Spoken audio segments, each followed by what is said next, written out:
এবারে পর্বে আমরা ইনফাইনাইট সিরিজ সার্কিটগুলো কীভাবে সলভ করতে হয় সেটা দেখব।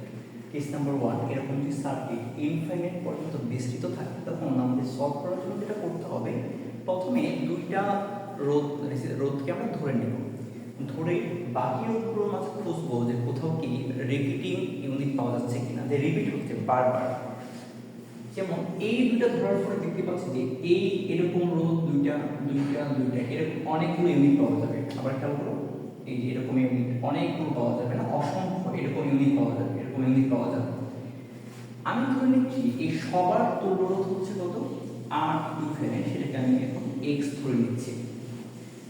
হ্যাঁ, তাহলে আমি যদি এখন এই দুইটা রোধ বাদ দিয়ে বাকি রোধের কথা চিন্তা করি, বাকি রোধগুলো যোগফল বা সমষ্টি কত হবে, বাকি রোধগুলো সমষ্টি কত হবে। আমি আবার ড্র করি এখানে ফিগারটা, একটা আমার ইকুয়েশন, ফিগার ড্র করলে হবে, এটা হবে r হবে, এই দিকে একটা রোধ পাবো সেটা হবে r, আর সবগুলো রোধের জন্য আমি কি পাবো, আমি ধরে নিয়েছি সবগুলো রোধের তুল্য রোধ হবে x। ঠিক সেম ভাবে আমি যদি 1 থেকে ইনফিনিটি পর্যন্ত যোগ করি কি হবে, ইনফিনিটি পাবো। আমি 1 বাদ দিয়ে দিব, 1 বাদ দিয়ে 2 থেকে ইনফিনিটি পর্যন্ত যোগ করলে ইনফিনিটি হবে। আমি প্রথম 1 2 বাদ দেওয়ার পরে 3 থেকে যোগ করলে ইনফিনিটি হবে। তার মানে ইনফিনিটি থেকে বাদ দিলেও ইনফিনিটি, যোগ করলেও ইনফিনিটি। তাহলে আমি যদি ইনফিনিটি রোধ থেকে দুইটা রোধ বাদ দিয়ে দিই, ওদের সমষ্টি আবার ইনফিনিটি হবে। আমি ধরে নিয়েছি সবগুলো রোধের ইনফাইনাইট রোধের সমষ্টি হচ্ছে x। তাহলে এখন এই দুইটা রোধ বাদ দিয়ে বাকিগুলো সমষ্টি কি থাকবে, x। এইটাই হচ্ছে সবচেয়ে ইম্পর্টেন্ট পয়েন্টটা, যে ধরে নেওয়াটা। এখানে আমি কি পাচ্ছি, এটা হচ্ছে x। তাহলে এখন r r আর হচ্ছে x। এখন আমি সবগুলো রোধ বের করব, কিভাবে করা যায় সেটা হচ্ছে আমাদের r ইকুইভ্যালেন্ট হবে। r ইকুইভ্যালেন্ট সেটা কত, x তো আমি আগেই পেয়েছি x। এখন x এর সমান হবে কি, এই দুইটা রোধ পরস্পর থাকবে সমান্তরালে এবং এইটার সাথে এই আরটা থাকবে সিরিজে থাকবে। তাহলে আমি এই দুইটা সমান্তরালে থাকলে বের করব কি করে, বের করব হচ্ছে গুণফল বাই যোগফল। এই যে rx বাই যোগফল হচ্ছে r প্লাস x, এই দুইটা প্যারালাল করে এটা পাচ্ছি এবং এইটার সাথে r হচ্ছে সিরিজে থাকবে। তাহলে এইটার সাথে আমি কি করে দেব, এখন জাস্ট rটাকে সিরিজ করে দিচ্ছি। তাহলে এখন একটা ইকুয়েশন পেয়ে যাবো, এটা সলভ করে আমাদের आंसर বের হয়ে যাবে। পরে লিখতে পারি আমি যে x r ইকুয়াল হচ্ছে rx বাই হচ্ছে r plus x, cross multiply করে দিব যে x plus r x minus r square minus b square হবে ইকুয়াল হচ্ছে rx হবে। ইকুয়েশন যদি নিয়ে আসে এটাকে পাওয়া যাবে যে x square minus rx minus r square equal to 0। তো আমি যদি এখন এই ইকুয়েশনটা দেখাতে সমীকরণটা সলভ করার জন্য আমাদের একটা পদ্ধতি ছিল মনে হয়, আমরা 9 ইন্টিগ্রেট করে আসি। x ইকুয়াল কত হবে, মাইনাস b, এটা আমি পাশে লিখে দিচ্ছি ax square plus bx plus c equal to 0 solve করে হবে যে মাইনাস b প্লাস মাইনাস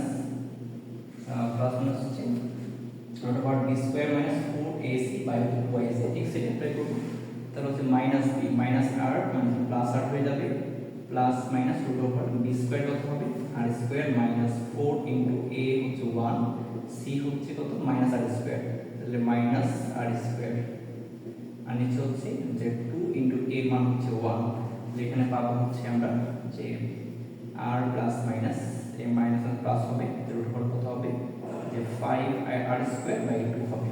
তো এখানে যদি আমি রুটটা তুলে দিই পাওয়া যাবে হচ্ছে r প্লাস মাইনাস যে রুট 5r বাই হচ্ছে 2। তো এখানে খেয়াল করা যাক যে এই নেগেটিভ মানটা অ্যাকসেপ্টেবল না, কারণ হচ্ছে নেগেটিভ মানটা বসালে যেটা হয় যে আমাদের রুটটার তুলনায় নেগেটিভ চলে আসে। তো এখানে যেটা করব শুধুমাত্র ধনাত্মক মানটা নিব। আমি কি করব, জাস্ট ধনাত্মক মানটা নিলে আমাদের आंसर চলে আসবে। এটা হচ্ছে আমাদের x এর মান, রোধের মান নেগেটিভ হতে পারে না, কিন্তু x এর মান পজিটিভ হয়ে যাচ্ছে। আর ঠিক সেম অবজেক্টের রোধের মান হচ্ছে সেম r, আর অবজেক্টের রোধের মান হবে r।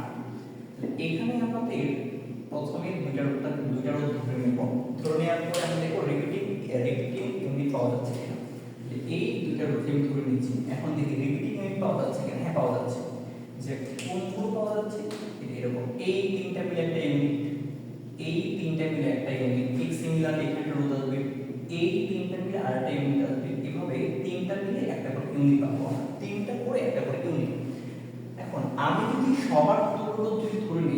আর ইকুইভ্যালেন্টকে কি ধরে নিব, এটা x ধরে নিচ্ছি এক নম্বর ইকুয়েশন অনুযায়ী।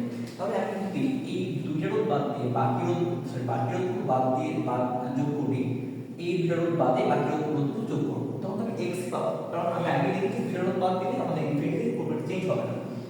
তাহলে এখন এটা গ্রাফ হবে, এদিকে রোধ হবে, আর এই সম্পূর্ণ রোধের পরিবর্তে আমি কি বসাবো, একটা x বসাবো। x জাস্ট লো পেজে দেখাচ্ছি বুঝার সুবিধার জন্য, এটা হবে x হবে। এটা ছিল r, এটা ছিল r, এটা হচ্ছে a পয়েন্ট, এটা হচ্ছে b পয়েন্ট, আর এটা হচ্ছে আমাদের r এর তুলনা, যেটা r এর ডিফারেন্স হচ্ছে x। তাহলে এখন x এবং r কিভাবে থাকবে, সিরিজে থাকবে। আমরা লিখতে পারবো আমি যে এদিকে থাকবে r, আর এই দুটো মিলে যোগ হয়ে যাবে r প্লাস x। তাহলে এটা হবে a, এটা হচ্ছে b। তাহলে এখন লিখতে পারবো যে তুলরোধ তো আগে পেয়েছি কত, যে r ইকুইভ্যালেন্ট x, এটা পরে লিখতেছি। এখানে তুলরোধ হবে গুণফল বাই যোগফল, x ইনটু কত r প্লাস x, আর নিচে যোগফল, তাহলে x প্লাস r প্লাস হচ্ছে x। এটা তো তুলরোধ। শর্ত মতে এক নাম্বার ইকুয়েশন আর দুই নাম্বার ইকুয়েশন সমান করে সলভ করে পেয়ে যাবো।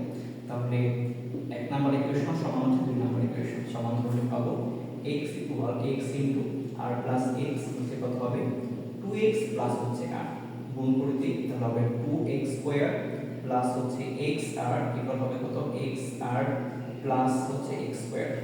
তাহলে x r x কেটে যাচ্ছে, থাকবে কত এর সাথে 0 পেয়ে যাচ্ছে না।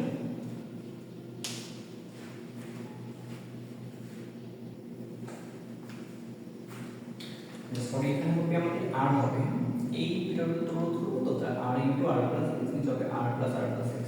তাহলে এখানে হবে r থাকবে, তাহলে x থাকবে x প্লাস 2r হবে। তাহলে এখন গুণ করলে কি পাওয়া যাবে, গুণ করলে পাওয়া যাবে যে x square plus 2rx equal হবে r স্কয়ার প্লাস হচ্ছে rx। একটা শব্দকে এক পাশে নিয়ে আসবো, তাহলে পেয়ে যাবো হচ্ছে আমরা যে x square plus rx minus হচ্ছে r স্কয়ার ইকুয়াল হচ্ছে 0 পাবো। এটাকে সলভ করে ইকুয়েশনে দাঁড়াচ্ছে যে x square plus rx minus r square equal 0। কার জন্য বের করব, আমরা বের করব হচ্ছে ইকুইভ্যালেন্টের জন্য, তার মানে হচ্ছে আমাদের x এর জন্য বের করতে হবে। x ইকুয়াল হবে -b plus minus root over b square minus 4ac, b square হচ্ছে r square minus 4 into a into c হচ্ছে মাইনাস r স্কয়ার বাই হচ্ছে 2a 2 ইনটু a হচ্ছে 1। তাহলে মাইনাস r পাবো, এখানে প্লাস মাইনাস দিব, এখানে হবে মাইনাস r স্কয়ার প্লাস হয়ে যাবে 4 আর 5, তাহলে হবে √5 ইনটু জাস্ট r হবে, নিচে হবে 2 হবে। এখানে মাইনাস মান টা অ্যাকসেপ্টেবল না, কারণ মাইনাস মান থেকে নেগেটিভ হয়ে যাবে, প্লাস টা অ্যাকসেপ্টেবল। তাহলে লিখতে পারবো উপর হচ্ছে আমাদের √5r, আর মাইনাসটা পরে চলে যাবে, বাই হচ্ছে 2, আর কমন থেকে আমাদের आंसर চলে আসবে। এটাই হচ্ছে আমাদের তুল্যরোধ। আর এই অ্যাকসেপ্টেড হচ্ছে আমাদের r, তার ভিতরে a এবং b এর মধ্যবর্তী তুল্যরোধ।